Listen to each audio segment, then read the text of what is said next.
আমি ছোটবেলায় একবার নাটোর সিংড়া ইটালি গ্রামে, ওখানে আমরা 4 জন বক্তা, এর মধ্যে মুফতি সৈয়দ নজরুল ইসলাম একজন ছিলেন, তারপরে আমাদের এই মিয়া ভাইও ছিলেন, তারপরে রুহুল আমিন জিহাদি নাটোর নামে, নাটোরের একটা ওই যে যুক্তিবাদী না, রুহুল আমিন জিহাদি একটা আছে আমাদের ভাই, উনিও ছিলেন, আর আমি ছিলাম। তো ইটালি গ্রামে বয়ান শেষ হয়ে যে বললো না যে একসাথে শুয়েছিলাম, তো শো অবস্থায় আমি তখন বলতেছিলাম, মিয়া ভাই আচ্ছা বক্তা হমু কেমন করে বড় বক্তা? তখন এই বুদ্ধিটা আমাকে কেউ দেয় নাই, একমাত্র এই কাহালু সন্তান আমাকে দিয়েছিল, আজকে আমি প্রকাশ করতেছি।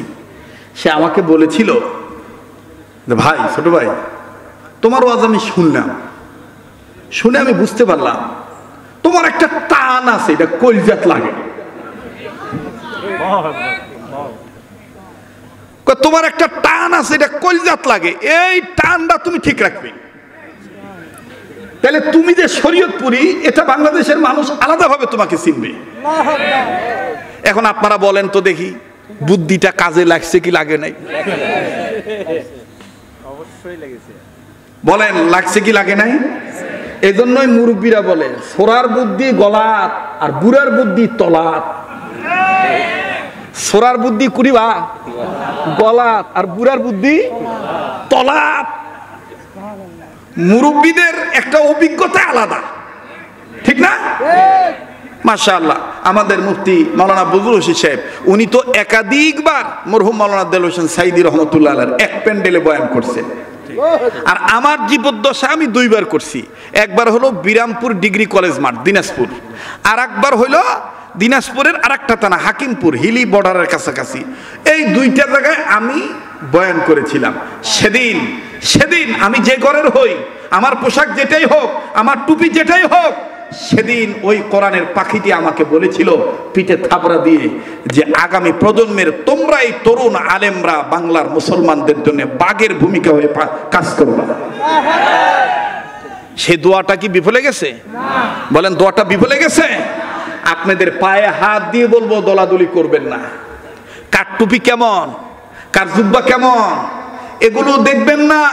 কাঁধে কাঁধ মিলিয়ে অনৈক্য দূর করে ঐক্যের প্ল্যাটফর্মে আসেন। খোদার কসম, রাম বাম চ্যাটার্জি মুখার্জির দুঃসাহস হবে না, কোন সাহস হবে না আমাদের উলামায়ে কেরামদের দিকে আঙ্গুল উঁচু করে কথা বলা।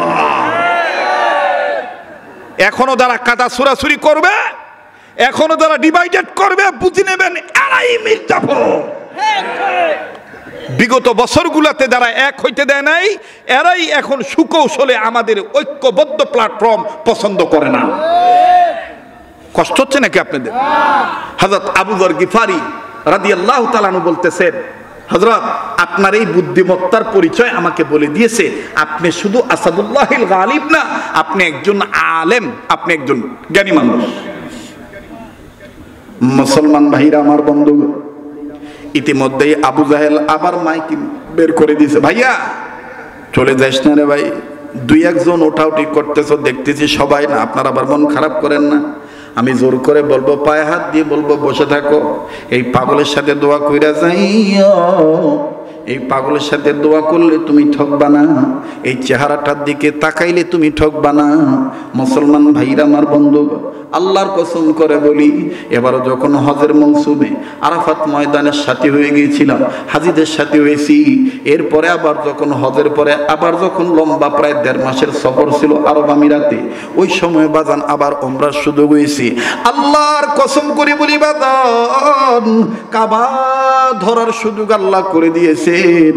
এক কর্নারে যাইয়া কাবা ধরে আপনাদের জন্য চোখের পানি ছেড়ে কেঁদেছি, আর আল্লাহকে বলেছি, আল্লাহ দেশ বিদেশে গ্রামগঞ্জে শহর বন্দরে ছোট বড় মাহফিলে মসজিদ মাদ্রাসাতে যেখানে যে ময়দানে তোমার এই গোলামের নাম শুনে তোমার বান্দা বান্দিরা হাজির হবে, ও আল্লাহ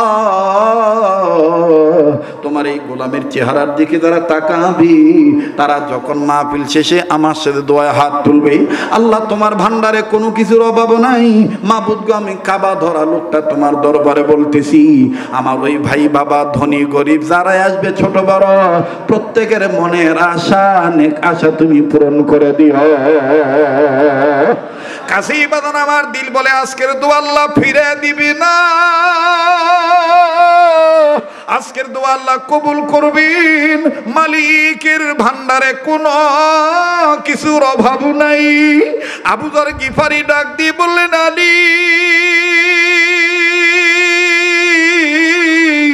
পাথর হাতে নিয়ে সামনে চলো, জলদি করে রওনা দেই চলি। আরে আলী চলো চলো সামনে যাও। কোন দিকে মুহাম্মদ নবীর বাড়ি? তুমি শুধু পাথর মাইর আমারে দেখায় দিব। হযরত আলী রাদিয়াল্লাহু তাআলা এবার সামনে সামনে যায়, আগে আগে যায়। আর আবু যর গিফারি রাদিয়াল্লাহু তাআলা পিছে পিছে হযরত আলীকে ফলো করতেছেন। এবার যখন বাজান হযরত আলী সামন দিকে চলে গেলেন, সামন দিকে যাইয়া ডান বাম দিকে নজর দিয়া এবার হযরত আলী আস্তে করে ডান দিকে যখন পাথর ছুঁড়ে মারলেন, হযরত আবু যর গিফারি পিছন থেকে বুঝে নিলেন এই দিকে মুহাম্মদ নবীর বাড়ি হবে। ওই দিক দিয়া মাইকিং করতেছে আবু জাহেলের পক্ষ থেকে, মুহাম্মদের চেহারা কেউ দেখবা না, মুহাম্মদ একটা বাজে লোক, মুহাম্মদের চেহারা দেখবা না, মুহাম্মদ একটা পাগল লোক, মুহাম্মদের কাছে কেউ যাইবা না। এই দিক দিয়া আবু যর গিফারি যখন হযরত আলীর পাথর মারা দেখলেন, আমার বন্ধুগণ দিক নির্ণয় করে উনি বুঝে ফেললেন এই দিকে মুহাম্মদ নবীর বাড়ি। হযরত আলী চলে গেলেন। এবার আবু যর গিফারি চলে গেলেন গলির ভিতরে তাড়াতাড়ি, একেবারেই যাইয়া খুঁজা পাইলেন মুহাম্মদ নবীর বাড়ি।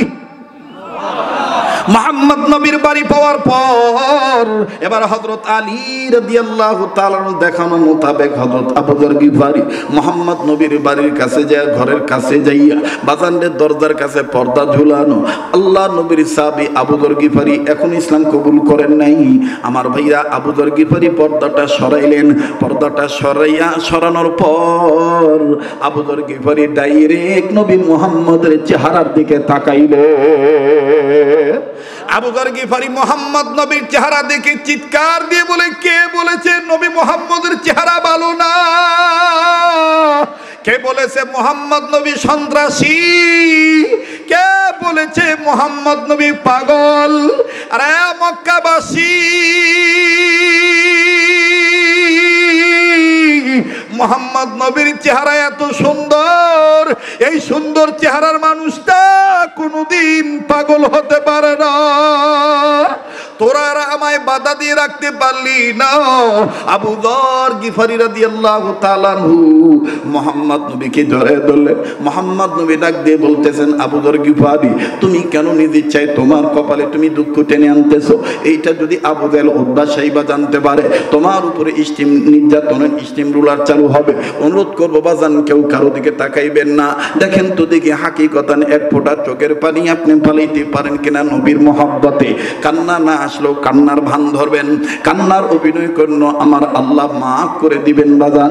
মুহাম্মদ নবী সাল্লাল্লাহু আলাইহি সাল্লামের চেহারা দেখার পর আবু যর গিফারি ডুকরে ডুকরে কান্দার ডাক দিয়ে বলে, আহারে এই চেহারাটার মধ্যে তায়েফের ছেলেরা কেমন করে পাথর মেরেছিল, এই চেহারাটার মধ্যে কেমনে তায়েফের ছেলেরা পাথর মারলো, এই চেহারার মানুষটাকে কেমনে মানুষরা এইভাবে পাগল পাগল বলে আঘাত করে, আমার তো বুঝে আসে না।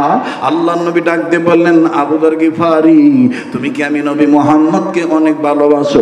আবু যর গিফারি তাৎক্ষণিকভাবে ডাক দিয়ে বলে ফেললাম, এতদিন এরকম ভালোবাসি নাই, আজকে দেখার পর বলে দিতেছি আমার কাছে আমার মায়ের চাইতে বাবার চাইতে এমনকি দুনিয়ার সব চাইতে আপনি নবী সব চাইতে মূল্যবান।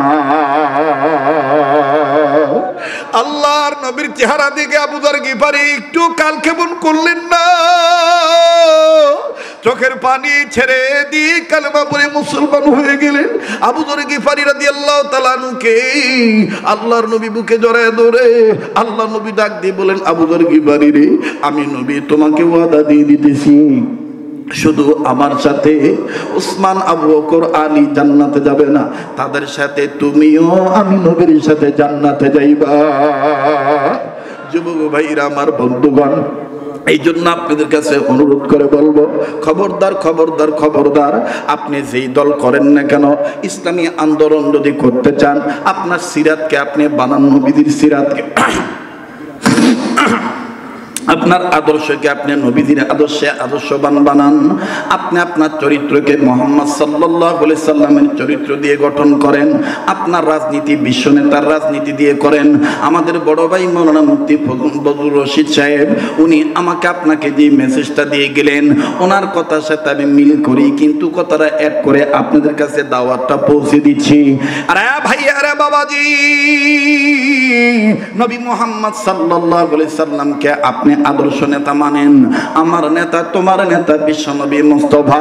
এই কথাটা মনে প্রাণে তুমি আমি বিশ্বাস করে সামনের দিকে যদি আগাইতে পারি, খোদার কসম আমাদের পরিবারে অশান্তি আসবে না, আমাদের সমাজে অশান্তি আসবে না, আমাদের কোনো ধরনের কেউ বাধা দিয়ে আটকায় রাখতে পারবে না।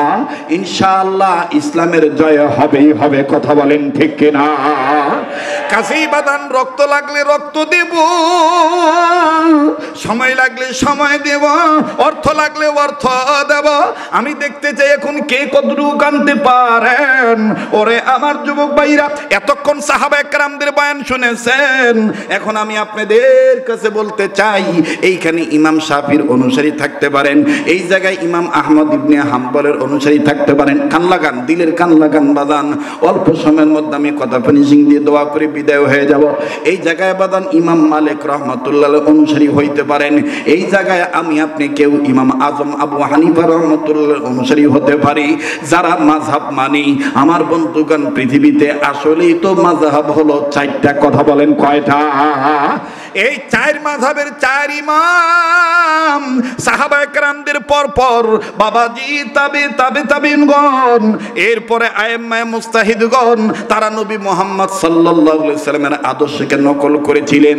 আজকে আমার পোশাকের মধ্যে নবীর আদর্শ নাই, আজকে আমার খানার মধ্যে নবীর সুন্নত নাই, আজকে আমার চেহারার মধ্যে নবীজির নূর নাই, আজকে আমার কথাবার্তার মধ্যে নবীজির সিরাত নাই। আরে বাবাজি, লম্বা করব না, অতি সংক্ষেপ একটা ঘটনা শুনেই। হযরতে ইমাম শাফি রহমাতুল্লাহ আলাইহি, প্লিজ অনুরোধ করব সামনে দিয়ে কেউ হাঁটবেন না। আমার বন্ধুগণ, আমার ভাইরা খুব খেয়াল করবেন বাজান, অনুরোধ করে বলতেছি, কেউ ডাইনে থেকে কাউকে বামে আসতে দিবেন না, আমার নজরের সামনে যেন না পড়ে।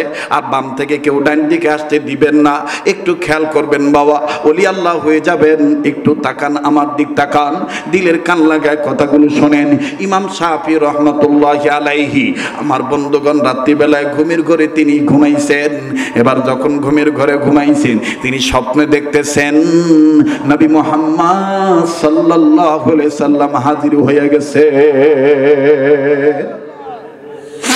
ইমাম শাফি রহমাতুল্লাহি আলাইহি নবী মুহাম্মদকে ডাক দিয়ে বলতেছেন, আসসালাতু ওয়াসসালামু আলাইকা ইয়া রাসূলুল্লাহ, আসসালাতু ওয়াসসালামু আলাইকা ইয়া হাবিবাল্লাহ। এখন প্রশ্ন করতে পারেন, মাওলানা আমি আপনি কি নবীকে স্বপ্ন দেখতে পারি?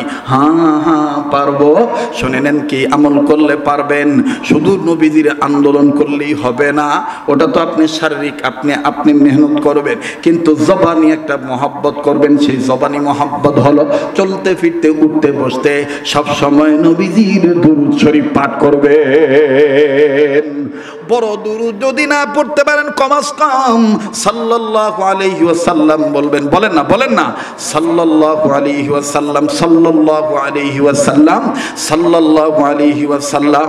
মুহতারাম হাজিরিন, ইমাম শাফি রাহমাতুল্লাহ আলাইহির জীবনীতে পাওয়া যায়, আল্লাহর ওলি প্রতিদিন ঘুমানোর সময় কমপক্ষে 1000 বার দুরূদ শরীফ পাঠ করে ঘুমাইতেন। সেই ইমাম শাফি রহমাতুল্লাহকে হাদিয়া দিয়ে দিব। এবার খাদেম কয়, হুজুর, ইমাম শাফির খাদেম ইমাম আহমদ ইবনে হাম্বল কয়, হুজুর আপনার জুব্বা তো দেখতেছি মাঝে মাঝে ছিঁড়া ফাড়া। বলে, এটা তো বুকের সাইটে, এই দেখো পিঠের সাইটে। এবার ইমাম আহমদ ইবনে হাম্বলের পিঠটা দেখিয়া ইমাম শাফির খাদেম কান্দার ডাক দিয়ে কয়, হুজুর এটা তো মনে হয় চাবুকের আঘাত। বলে, হ্যাঁ, জালিম আমাকে ইসলামী আন্দোলন করার কারণে, শরীয়তের বিধানকে মানার কারণে, এইভাবে সত্যের বিধান মানার কারণে জালিম বাদশার পক্ষ থেকে আমাকে এভাবে চাবুক মারা হয়েছে। এই চাবুকের বাড়িতে গায়ের চামড়া তো ফেটে গেছে, জুব্বার কাপড়ও ছিঁড়ে গেছে। এই ছিঁড়া জুব্বাটা আমি তোমায় দিব, তবে শুনে নাও, এতদিন বাদশার মার চাবুকের আঘাত অনেকটা সহ্য করতো আমার জুব্বার কাপড়, কিন্তু এই জুব্বাটা দেওয়ার পর এখন সরাসরি আমার পিঠের মধ্যে লাগবে, আমার চামড়া ফেটে যাবে। যাই যাই যাক, আমার চামড়া ফেটে যাক, কিন্তু আমি আমার নবীজির সুন্নতকে বাদ দেব না। এই কথা বলে ইমাম আহমদ ইবনে হাম্বল নিজের গায়ের জুব্বাটা খুলে দিয়ে দিলেন। ভাইয়া, ইমাম শাফি রহমাতুল্লাহর কাছে যে খাদেম গেছে, খাদেম যে কেবলমাত্র দাঁড়াইছে, ইমাম শাফি ডাক দিয়ে বলতেছে, খুশির খবর বলছো, ভালো কথা, কি হাদিয়া দিছে? সুবহানাল্লাহ কোন? বলে তোমাকে কি কোনো কিছু হাদিয়া দেয়নি? ওনার গায়ের জুব্বাটা কি তোমাকে দেয় নাই? এবার ইমাম শাফিকে খাদেম ডাক দিয়ে বলে, হুজুর আপনি কেমনে জানলেন আমাকে জুব্বা দিয়েছে? বলে এক আল্লাহর ওলির সাথে আর এক আল্লাহর ওলির কানেকশন আল্লাহর মাধ্যমে আছে। আল্লাহু আকবার বলেন। ডাক দিয়ে বলে, হ্যাঁ হ্যাঁ, জুব্বা আমাকে দিয়েছে। বলে কই জুব্বাটা আমাকে দাও, কিছু সময়ের জন্য আমি ইমাম শাফিকে জুব্বাটা দাও, আমি এরপরে তোমাকে দিয়ে দেব। দেখেন ভাইরা আমার, ইমামদের মধ্যে আইম্মায়ে মুজতাহিদগণদের মধ্যে নবীদের সুন্নতের ইত্তেবা কেমন ছিল, নবীদের আদর্শকে তারা কেমন নকল করছে। এবার ইমাম শাফি জুব্বাটা নিলেন, জুব্বাটা নিয়া আমার বন্ধুগণ একটা বালতিতে অথবা কোনো এক পাত্রে পানি নিয়ে জুব্বাটা ভিজাইলেন। জুব্বাটা ভিজাইয়া জুব্বার ভিজানো পানি ইমাম শাফি রহমতুল্লাহ আলাইহি একটা বোতল ভরে রাখলেন, বোতল জাত করলেন। খাদেম জুব্বাটা পাওয়ার পর কয়, হুজুর দিলাম শুকনা জুব্বা, দিলেন ভিজা জুব্বা, বুঝলাম না, আর আপনি কেন জুব্বাটা ভিজাই দিলেন? ইমাম শাফি ডাক দিয়ে বলতেছেন, আল্লাহর বান্দা ইমাম আহমদ ইবনে হাম্বল আশিক রাসূল সুন্নাতুল উম্মত, আমি ইমাম আহমদ ইবনে হাম্বলের জুব্বাটা ভিজানো পানিটা বোতলে রেখে দিলাম। আমি মৃত্যুর আগে আমার পারিবারিক সদস্যদের কাছে বলে যাব, আমার মরার উপর আমার শেষ গোসলটা যেন নবীর আশিক রাসূল সুন্নাতুল মুজাহিদ ইমাম আহমদ ইবনে হাম্বলের জুব্বা ভিজানো পানি দ্বারা করানো হয়। আমার দিলের বিশ্বাস,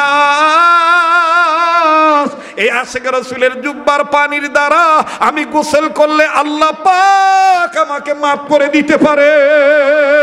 ভাইরা আমার, ওনারা জিলাপির আশিক ছিলেন না, ওনারা রবিউল আউয়ালের শুধু গজলের আশিক ছিলেন না, ওনারা নবীজির আগমনের চাঁদকে পেয়ে শুধু খুশি হইতেন না, ওনাদের রাজনীতি, ওনাদের ভোটাভুটি, ওনাদের নির্বাচন, ওনাদের শিক্ষা দরস তাদরিসগাহ, ওনাদের খানকা, ওনাদের দাওয়াত ও তাবলীগ, ওনাদের সব কিছুর মধ্যে ছিল নবীজির আদর্শ। কথা বলেন ঠিক কিনা? আল্লাহ পাক সেই কথাটাই বলেছেন, পৃথিবীর মানুষ, তোমরা যারা মানুষ রূপে জন্ম নিয়েছো, আমি আল্লাহ পাক তোমাদের উদ্দেশ্য করে বলে দিলাম, আমি রব আমার পক্ষ থেকে দুইটা জিনিস পাঠাইলাম। ইয়া আইয়ুহান নাসু কাদ জাআকুম বুরহানুম মির রাব্বিকুম ওয়া আনজালনা ইলাইকুম নূরাম মুবিনা।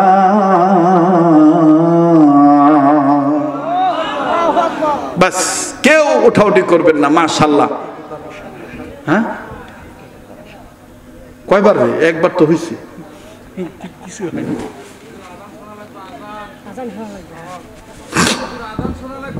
মুহতারাম হাজিরিন, আমার সাথে দোয়া করে যাবেন। কারা কারা একটু হাত তুলে দেখান দুদিকে, পাগলটার সাথে মুনাজাত করবেন, আল্লাহ কবুল করবেন। জোরে বলেন আমিন। হাত নামান। আমার ভাইরা, আমার বন্ধু, আমি আপনাদের কাছে ছোট্ট একটা আবদার করব, ছোট্ট একটা আবদার। বলেন, এরা বা কি হয়েছে? মুসলমান ভাইরা বলেন, কোরআন শরীফ কয় পারা? আবার জোরে কর। আর একবার 10 পারা, 10 পারা, 10 পারা। কয় ভাগ হইল? 2 ভাগ সভাপতি সহ সভাপতির কাছে জমা দিলাম। মাত্র 1 ভাগের একটা আবদার করব। দেখতে চাই কারা কারা নবীজির সিরাতকে মেনে নিয়া আল্লাহ রসুলের ভক্ত।